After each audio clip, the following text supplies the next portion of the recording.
Basic beetroot fry చేసుకున్నామండి. కొద్దిగా oil వేసుకుని అందులో ఆవాలు, కొద్దిగా శనగపప్పు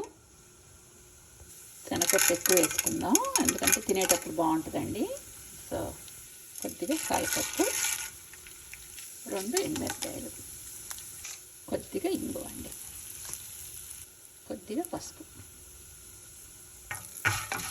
ఇలా వేయించుకుని వేసుకుంటే, ఎల్లిపాయ వేసుకుంటే కూడా బాగుంటుందండి, బట్ నేను వేయను.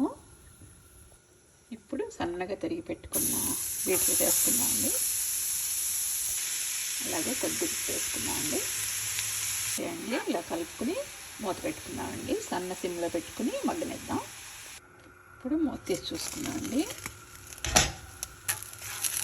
మగ్గిందండి బాగా. ఇప్పుడు ఇందులో కొద్దిగా ఉల్లిపాయ వేసుకుందామండి, బాగుంటుంది. మరీ అంత వేగకుండా కొంచెం బాగుంటుందండి ఇట్లా వేసుకుంటే. 2 పచ్చిమిరకాయలు, వాటర్ చిలకరించుకున్నామండి.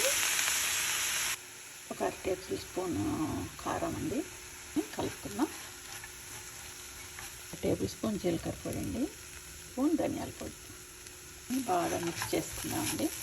మసాలాలు పట్టేదాకా ఒక 2 మినిట్స్ స్లో ఫ్లేమ్లో పెట్టుకుందామండి.